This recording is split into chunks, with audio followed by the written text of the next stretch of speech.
Dans un article publié dans le Journal of Accounting and Economics, Gao, Lizig et Chang s'intéressent au lien entre bonnes pratiques en matière de RSE et importance de l'insider trading par les dirigeants.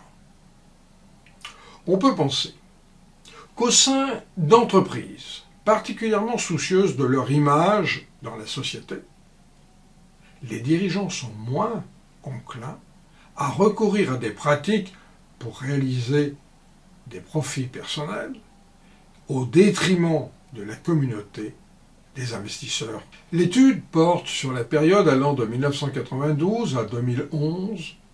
Elle concerne entre 147 et 1276 firmes cotées, toutes américaines, entre 174 et 2354 dirigeants impliqués. Au total, 54 487 transactions d'initiés, dont 10 496 d'achats de titres, ont été recensées.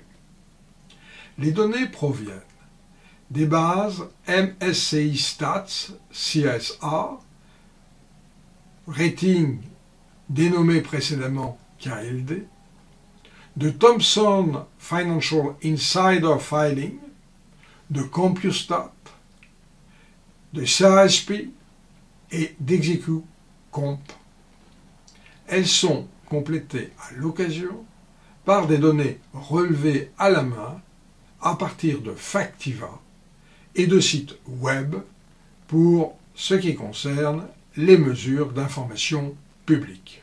Les mesures en matière de RSE ont aussi été élaborées à partir des indicateurs fournis par la base Stats, anciennement KLD.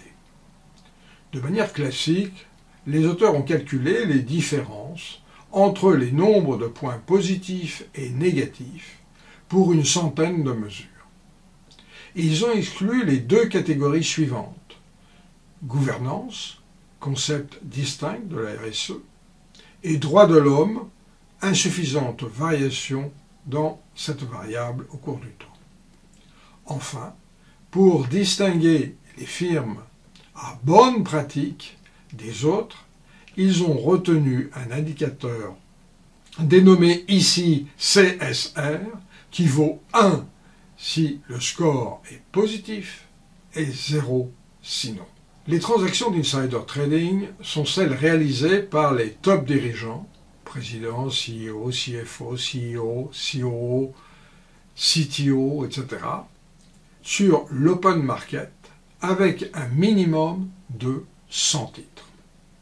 Le résultat anormal est mesuré par le coefficient alpha d'un modèle à 4 facteurs, marché, taille, book to market et momentum, estimé à partir des rendements quotidiens sur les jours qui suivent la transaction, avec des fenêtres allant de 180 jours à 120 ou encore 90 jours, mais les résultats sont ici équivalents, quelle que soit la fenêtre.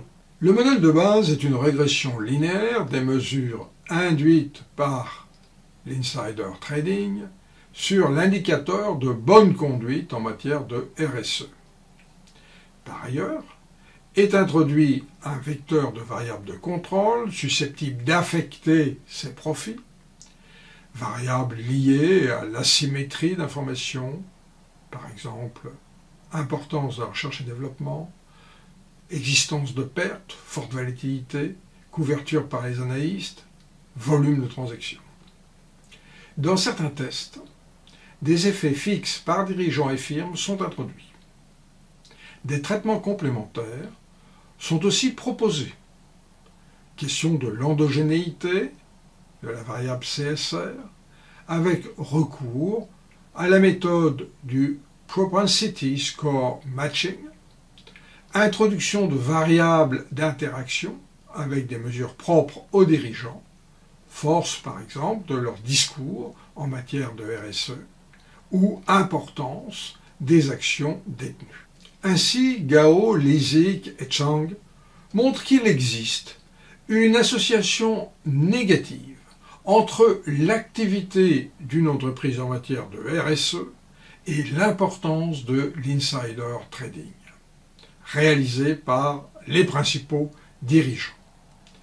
Il trouve que lorsqu'une firme améliore ses performances en RSE, les dirigeants réalisent des profits plus faibles dans les transactions d'insider trading. Les conclusions sont les mêmes quand ils examinent la probabilité qu'un dirigeant opère sur le marché préalablement à la publication de nouvelles concernant son entreprise. Par ailleurs, l'association négative est plus forte quand les dirigeants se prononcent activement dans les médias en matière de RSE, ou quand ils sont financièrement engagés dans le capital de leur entreprise. De plus, les résultats trouvés apparaissent robustes et ne semblent pas tenir à des différences dans les asymétries d'information entre entreprises et acteurs du marché, ou encore dans les systèmes de gouvernance en place.